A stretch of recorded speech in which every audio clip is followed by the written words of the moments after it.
Okay, let's start off with running in place.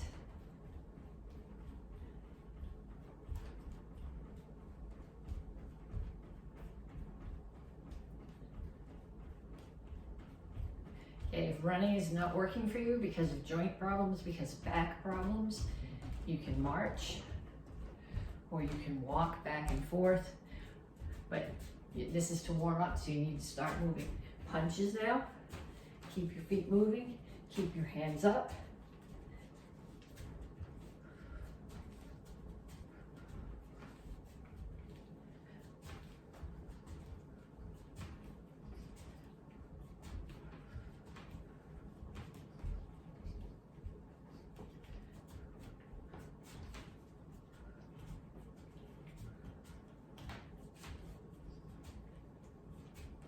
And shuffle forward and back. Keep your hands up. So when I'm going forward, I lead with my front foot and the back one drags. When I'm going back, I lead with the back foot and the front one drags. This is going to be important a little bit later.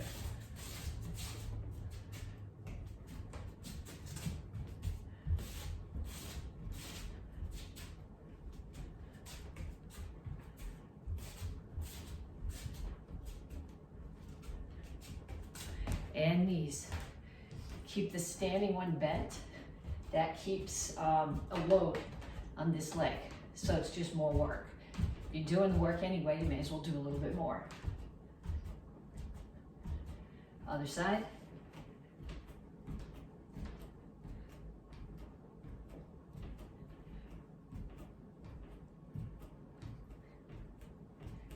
Okay, next one is skaters. Ideally, you step and touch behind. If you want more, step and reach behind and balance. If you need less, step and touch.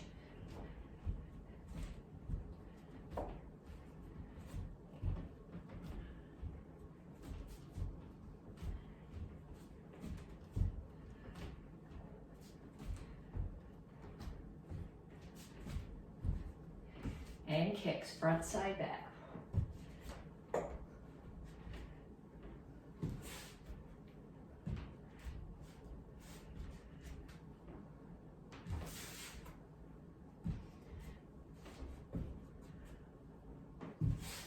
Keep your hands up. Make sure that the standing foot is pointed in the right direction, which means when I'm throwing a side kick there, the toes of the standing foot are pointing that way. Okay, now we stretch. Reach up.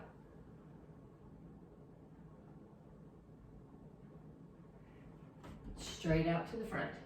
Okay, when I go out to the front, my chin is up, my back is flat. I'm not rounded here. It's completely flat. Someone could actually stand here. And then reach for the floor.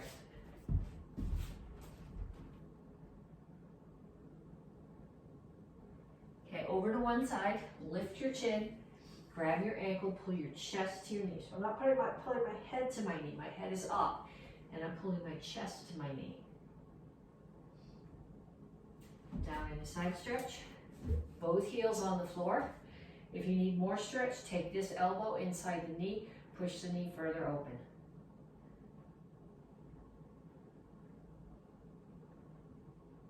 Turn, stretch your hip flexor.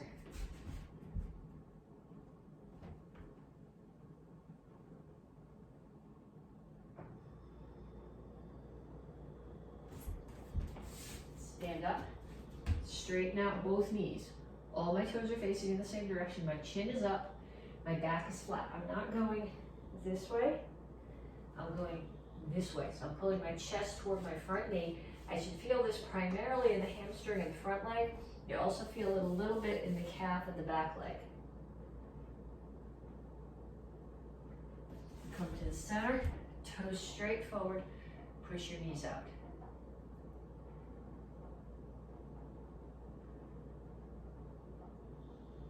Other side, chin up, grab your ankle, pull your chest to your knee.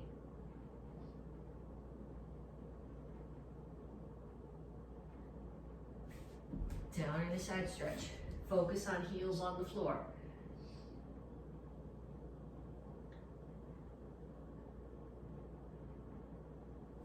Turn, stretch your hip flexor. Again, if you want a little bit more, take this elbow, push into the knee.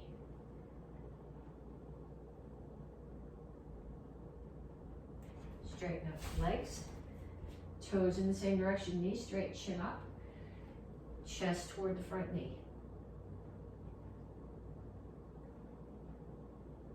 Have a seat. Bottoms of your feet together. Okay, you can either grab your ankles and push your knees down, or you can put your hands here, because in either case, your back needs to be flat. If grabbing your ankles rounds your back, you're not getting a good stretch. So in that case, put your hands here, so your elbows are pushing into your back and pushing your back straight, and just push your knees down.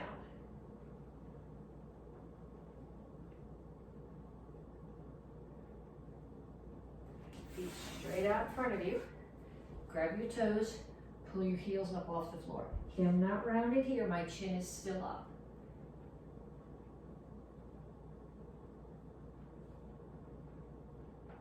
Pull your feet in.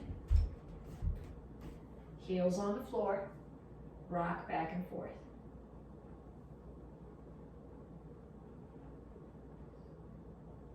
Put your hands down, straighten out your legs. Again, rather than having your head here, lift your chin. And up. Okay, then we're gonna do 3 exercises, one that targets upper body, one that targets core, one that targets lower body. And each one, I'm gonna show it to you, and then you're going to do it on your own, once I've shown them all to you, for at least a minute each. The first one is tabletop to L-sit. Some of you guys hate this one. I don't really care. I like this one. It's gonna keep on coming back. What you need to do when you do this is you don't want your hands way back here. You want your hands, ideally your fingers are facing this way. My wrists don't bend enough to do that. I have to do this up on my knuckles. But you want to be so that when you're in L-sit, you don't want your hands way back here behind your hips. You want them here, forward of your hips.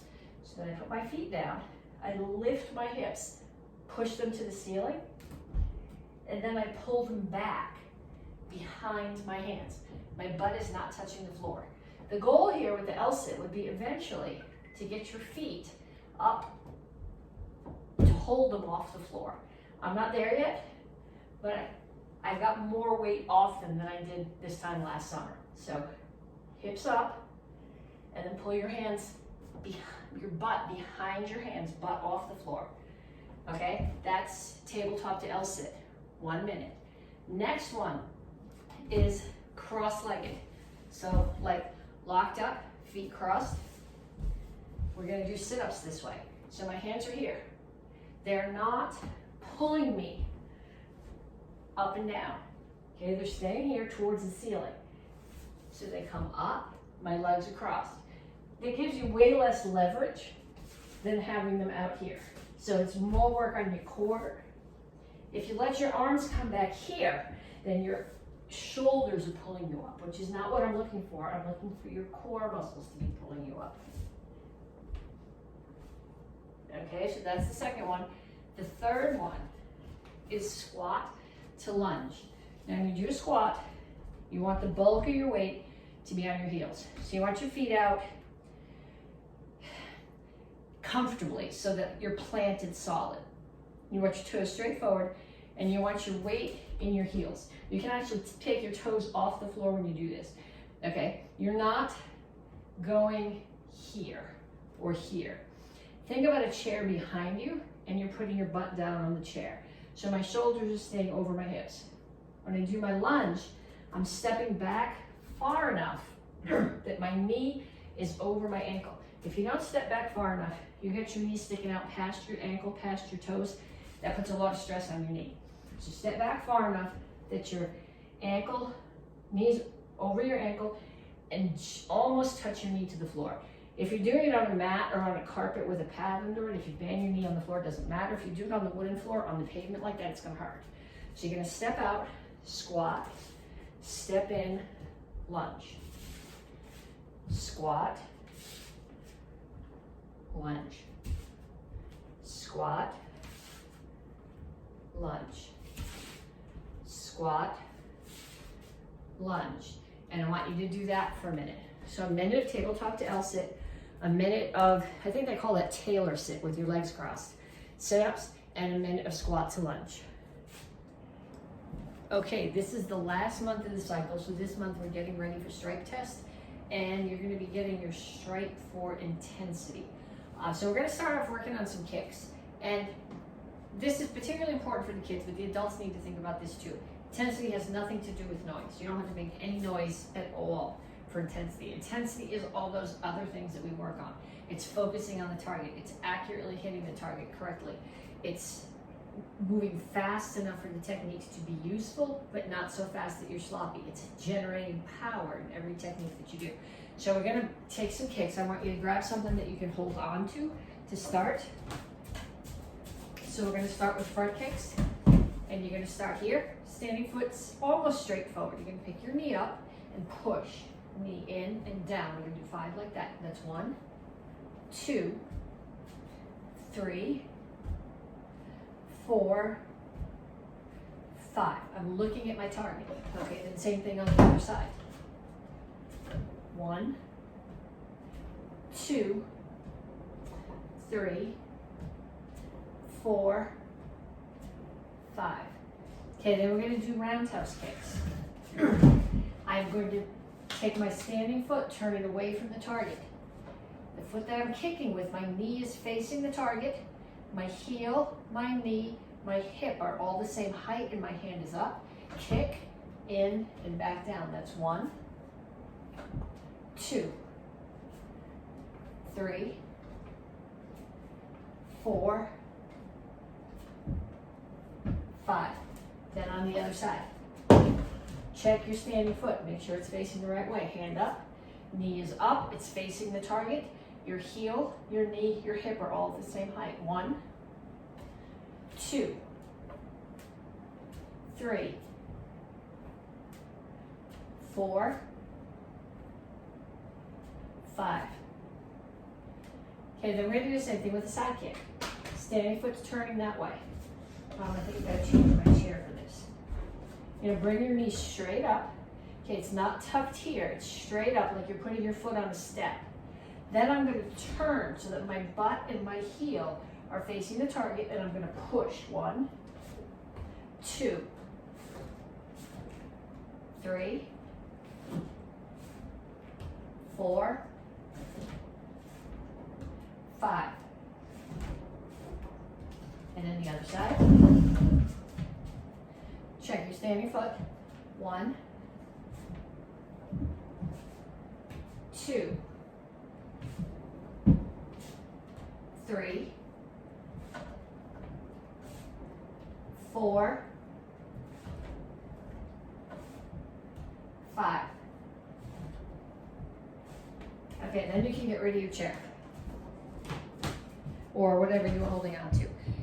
Okay, the reason I like you to hold on to something at the beginning is because then you can focus on the technique. Because if you don't have the technique, no matter how fast you go or how hard you think you're doing it, it's never going to be useful. Okay, so then we're going to take those same kicks and we're going to do them just standing in the air. So I'm going to do front, round, side. And then the other side. Front, round, side. Okay, so I want you to get a partner, and I want your partner, if you have a focus pad at home, that's the best. If you don't, use your hands. Your partner's going to hold for front, round, side. They're not going to hold them in front of themselves. They're going to hold for front kick. They're going to hold for round kick. They're going to hold for side kick. And you're going to do it on both sides. Then you're going to take the pad, and you're going to have your partner do it. Even if your partner doesn't take karate, ask them to do it, because the best way for you to learn the technique is by helping someone else to learn them. So you're going to critique them. Then what they're going to do is they're going to take their hands target or their small pad, whatever they have, and you're going to stand in your guard stance. You're going to close your eyes, and they're going to move around you. So then they're going to stop someplace, and they're going to offer you a target. And with intensity, okay, not noise, but intensity, power, speed, focus, accuracy, proper technique, you are going to turn to them and hit the target with an appropriate kick. So they're holding the target like this. You're going to do a front kick or a side kick, If they're holding it like this, you're gonna do a roundhouse kick, or we didn't practice these, but you can do a pitch hockey or a hook kick. So you're gonna stand here, your eyes are closed. Your partner's gonna call you, you're gonna turn and look. So if my partner calls me and they're there, I'm gonna turn and look, the pad's up and down, I'm gonna throw a roundhouse kick. Come back, close my eyes again. Partner calls me, I open my eyes, they're there. Pad's this way, I'm gonna throw a side kick. I could have thrown a front kick. Okay, so I want your partner to move around you. I want them to offer you at least 10 different targets, and then I want you to trade jaws. Okay, if you're a white belt, you have basic form 1 and basic form 2. If you are orange or blue, you're doing basic form 3 and Pyongan Shodan, common peace of mind stage 1. If you are green, brown, or red, you are doing Pyongan Samdan, which is common peace of mind stage 3, and Pyongan Oidan, which is common peace of mind stage 5. And then Dans, you guys are doing Shinjin Insu. So I'm going to run through each form one time, but you're going to do your forms multiple times. So if you're a white belt or an orange belt, you're going to do your form, I say 3 times, but think 3 times each one, 3 times, 3 times. If you're a black belt, you're going to do each one of these 3 times the way that I'm telling you to do it, and then you'll do Shinjin Insu. Okay, but we're going to do each form low intensity, which is not sloppy. It's still karate. But you're just putting your hands and feet where you know they need to be. But you still have proper chambers, proper indexing. There's just no power, no speed, no martial intent. If it hits something, you would put your hand on the person where it was supposed to hit, but you wouldn't be doing any damage. Okay, so you're going to do each form 3. I'm going to go through all the forms, but you're going to do each one 3 times. Once with no intensity at all. So if you're thinking intensity level 0 to 10 or 1 to 10, the first time through is like a number 1. The second time through is like a 4, and the third time through is a 10. So full out. So we'll do basic form 1 first, and I'm going to do that one at a level 1 of intensity. Okay, so it's still proper karate, or proper form, proper technique. It's not really proper in that it's not useful. But practicing this way, especially if you have a place where you can practice in front of a mirror and you can watch that your shoulders are not going up and down, that your shoulders are staying square, not pulling back, that your hips are square, that all your toes are pointing forward, that your stances are wide enough when you come through your 3/4 turn. That's going to make your karate just as good as the time that you spend practicing full intensity. You need a mix of both. If you're only ever going full speed, full power, you're not understanding how the parts fit together. If you're only ever going like this, low speed, low intensity, then if you need to use the karate to defend yourself, it's not going to be useful. Okay, so that was basic form 1. Now I'm going to do basic form 2. I'm going to do this one at about a level 4 intensity. So I'm hitting a little bit harder. I'm moving a little bit faster.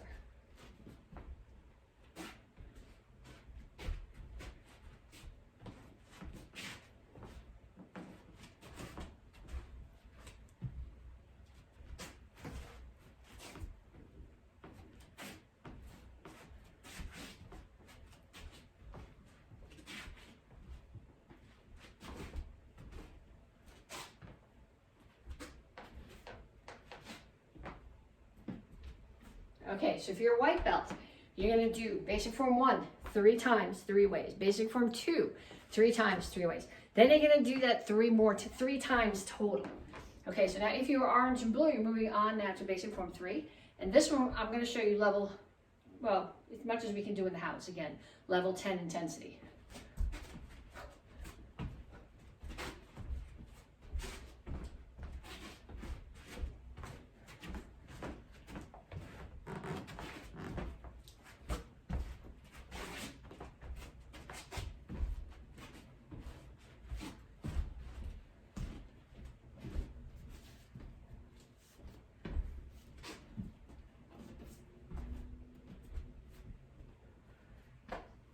Okay, then we're going to be Pyongan Shodan.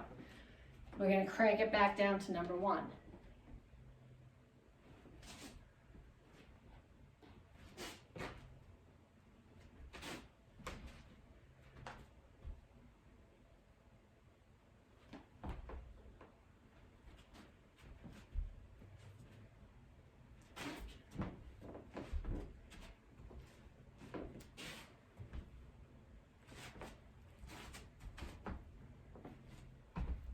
kind of falling out of the screen there, sorry.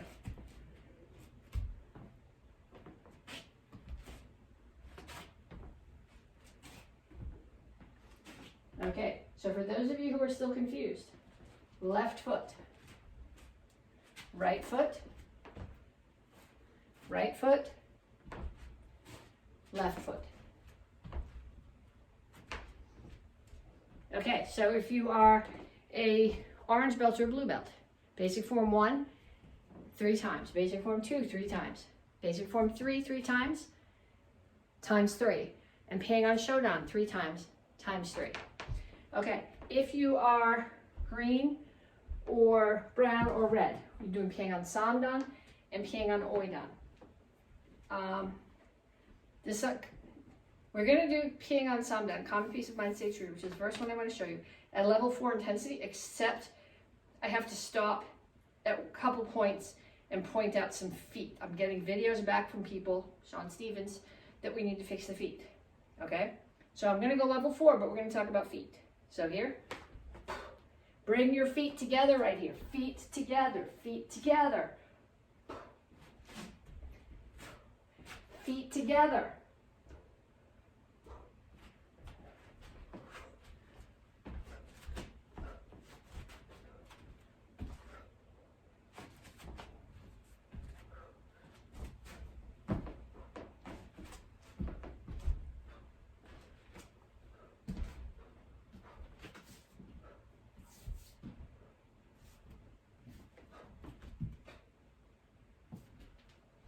Okay, then we're going to do Pang on Oidan, Common Peace of Mind Stage 5. Level 10, except for some commentary that I need to add. Okay, so we're going to start here. That was level 10. This is commentary. Put your feet together. Then back to level 10. Then back to the commentary. Put your feet together. Then we can go back to level 10.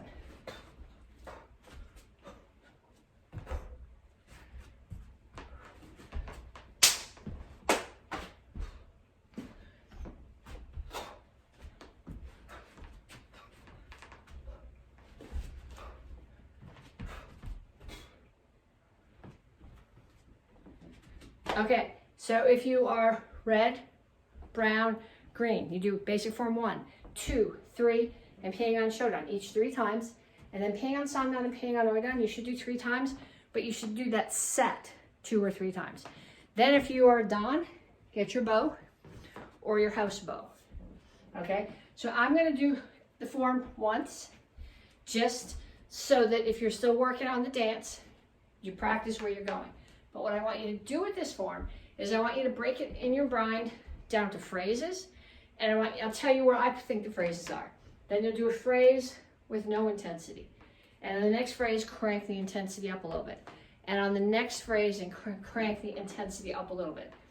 So this, at the beginning, is not really a phrase. This is just the, how do we get there?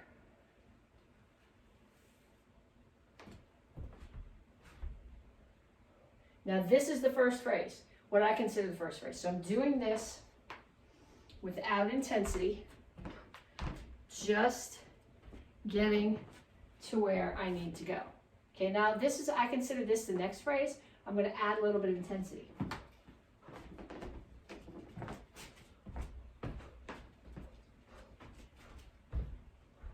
Okay, next phrase, I'm going to add more intensity.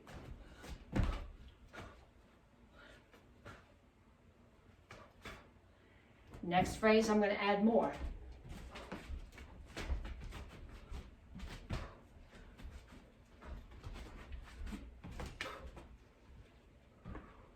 Okay, then I'm going to start winding it back down. So I'm going to take a little bit of intensity out of the next phrase.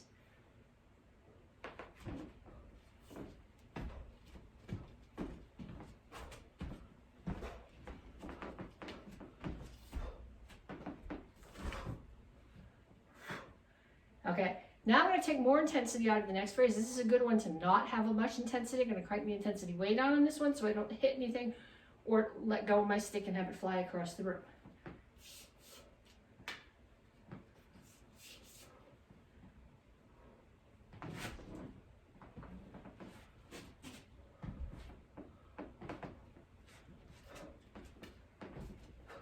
Then I'm going to crank my intensity back up a little bit for the last phrase.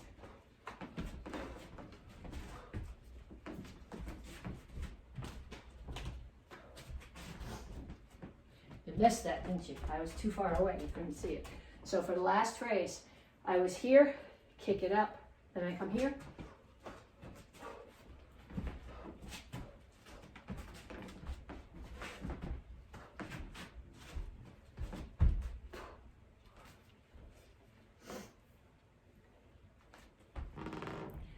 Okay, for the next thing that we do, before we start doing self-defense, we have to practice break falls.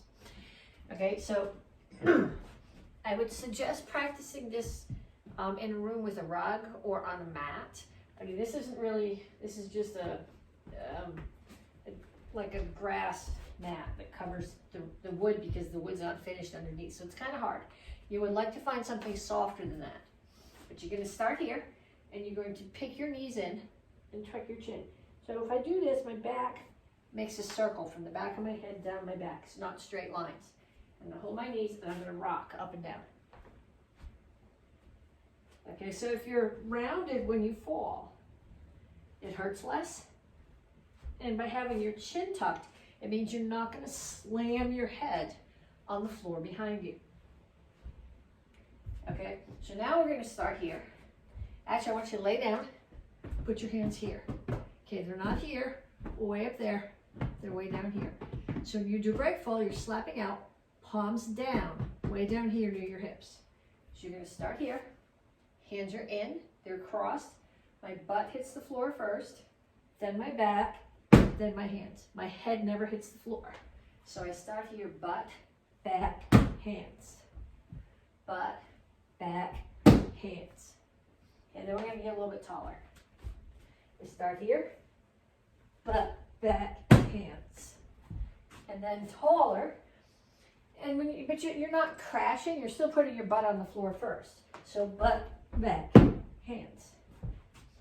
Okay, then I want you to go find somebody in your house and have them push you. So you can either have them push you from down here or from standing, but I want you to do 5 break falls, butt, back, hands. Okay, then we're going to practice the really important part. Falling down without splitting your head open is very important, especially if you like trip on the ice. But if somebody knocks you down, maybe even more important is being able to get back up so you can defend yourself. So if you fall down, you do your break fall, somebody knocks you down, you do your break fall. You lay on the floor here, you're going to get hit. You have to be able to get up. Now if I get up like this, I put my hands here, my hands are down, I can't protect my head, I step towards the person, I'm offering them my face. Okay, so we're going to do instead, you're going to do your back break fall. Now we're going to sit up. I put my right hand, it doesn't matter which one you do, we'll do it on both sides, but if I put my right hand behind me, I'm going to plant my left foot on the floor, take my right foot, step back, so now I'm up in a guard stance, and I've stepped away from my attacker. You can do it just as easily on the other side. I put my left hand on the floor, my right foot plants, left one steps back. For me, that side is much less coordinated. Okay, but I'll show you from the other direction so you can do it with me. I'm going to do my break fall. I'm going to put one hand on the floor, plant the opposite foot on the floor. Okay, so I got my right hand down and my left foot. So now since my right hand's down, my right foot is going to step back away from my attacker and my hands are up guard stance. Okay, so now what I want you to do is I want you to have that same person who knocked you down. They're going to knock you down, and then they're going to take one step away, and then they're going to try to tag you in the head before you get up. So they're going to give you a second to get up. If you get attacked, you might not have that second, but at least while we're learning this, especially if you're doing it on a hard floor, they're going to give you a second. So they're going to knock you down, you're going to break full, and get right back up and come to your guard stance to protect your head. They're going to push you down, take one step back, and then run in and try to tag you in the head before you can get up. Okay. So we're going to work on some self-defenses against a hook punch. Okay, so I'm here. Someone is going to throw a hook punch at my head. I can't really get outside because they're too close. So the first one I'm going to do is if they're throwing a punch with the hand on the same side. I'm still going to get my head out of the way. I'm going to block and then strike. I can either strike their neck with an open hand, or their neck or their temple with a closed hand, and then I'm going to punch with the other hand. So here.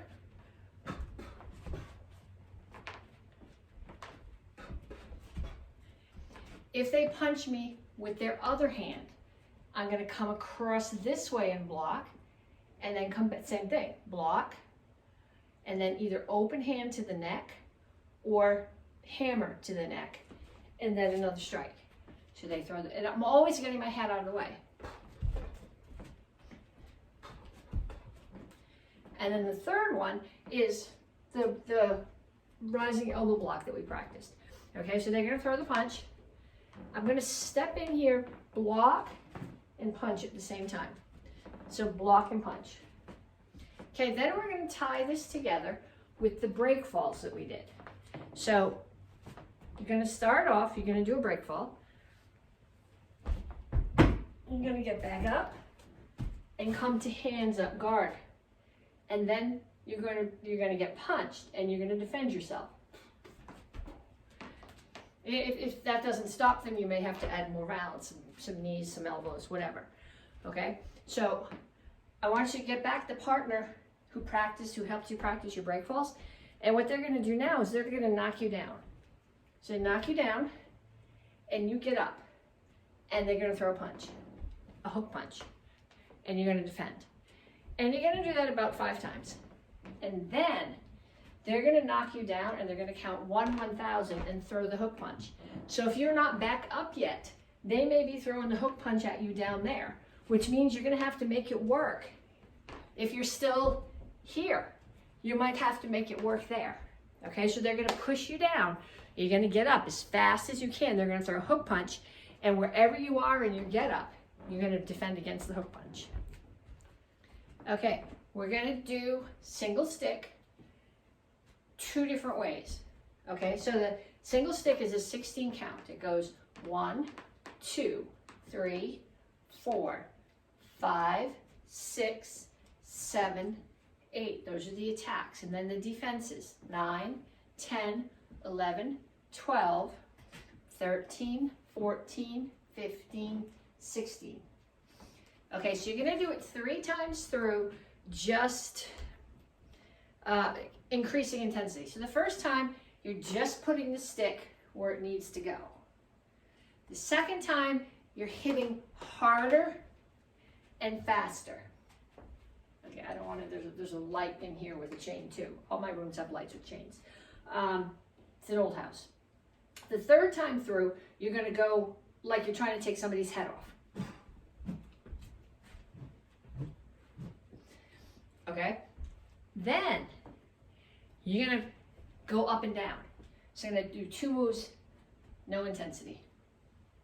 2 moves, lots of intensity. 2 moves, no intensity. 2 moves, lots of intensity. 2 moves, no intensity. 2 lots. 2 no intensity. And 2 lots. Okay? And then I want you to get a partner. Practice it with your partner. You practice it with your partner with no intensity at all. Then you practice it with your partner with medium intensity. Then you practice it with your partner as intense as you can go without losing control and crunching somebody's fingers. Okay, we're going to do the same thing with 2 sticks that we did with 1. We're going to do it once, just really no intensity. I'm just going through the motions. I'm putting the stick where it needs to be. Okay, then I'm going to do it with moderate intensity.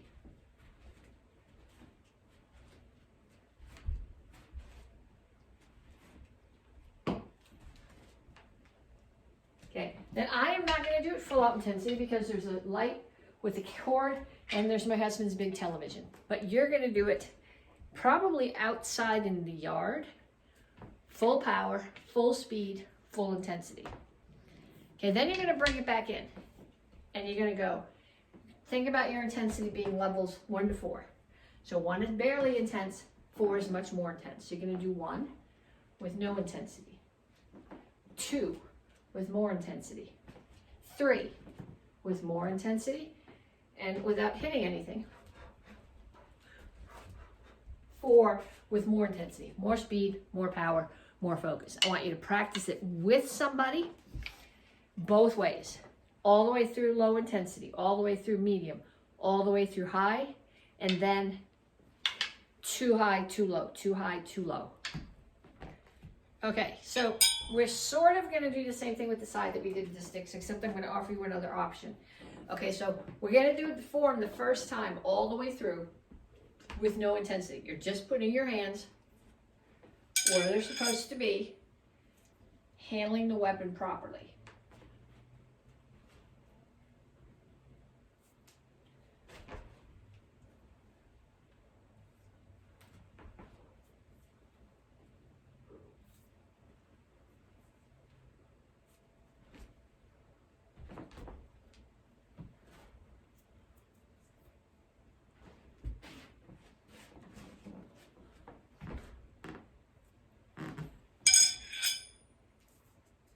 Okay, then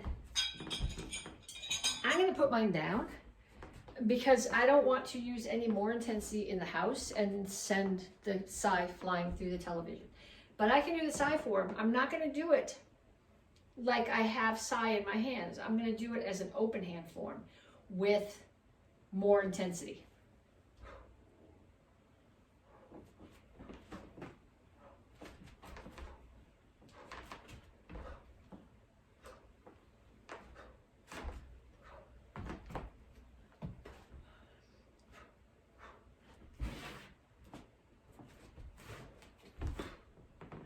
Okay, then I'm going to do it again as an open hand form, not as a side form. If you're doing it with the side, do it with the side. But if you're doing it open hand, make it into an open hand form. Use punches and chops, not a pretend sai in your hand.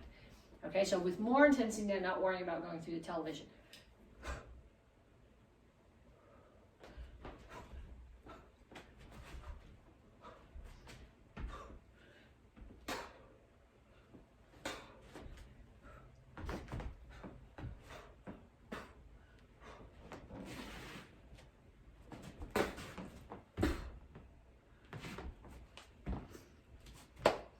Okay, so I want you to do it like that. 3 times through, low intensity, middle intensity, high intensity. If high intensity inside makes you nervous about throwing a metal weapon across the room, do it as an open hand form. Okay, black belt. Get your dagger. We're gonna do this sort of like we've been doing the other forms, except what I want you to do is whoever the person was who helped you with your self-defenses, I want them to hang around now. And they're going to help you with your dagger form. And they're going to give you numbers. You have a scale of 1 to 10. 1 is barely any intensity. 10 is very intense. It's got nothing to do with noise. You can make noise if you want to, but that's not part of intensity. It's got, the kids will tell you it means having a scary face. You can defend yourself with a grin on your face. It's fine. It's about the martial intent, hitting the right target with the right tool, with enough speed and power to do some damage. Okay, so you're going to do your form. And while you're doing it, somebody's going to call out numbers to you.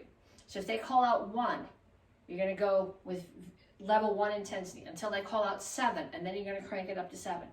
And then they might call 2, and you're going to crank it back down. And they might call 10, and you're going to crank it back up. So we're going to start here as if we're going to start with level 1 intensity.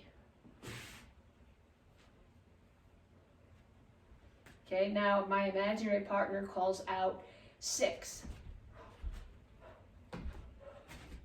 Now they call out 3.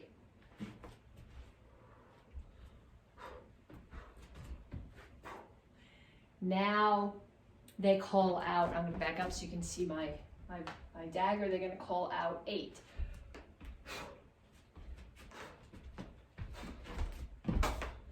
Now they're going to call out 10.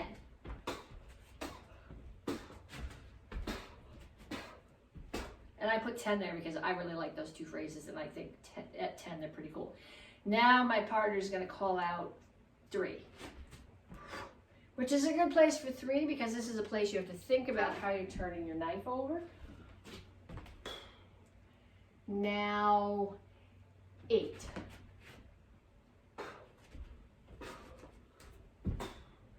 Five.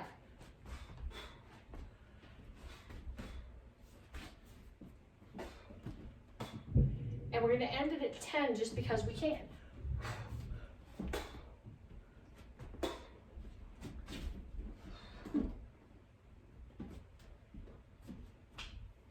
Okay, so I want you to go through the form 3 or 4 times like that with somebody calling out numbers for you, moving up and down.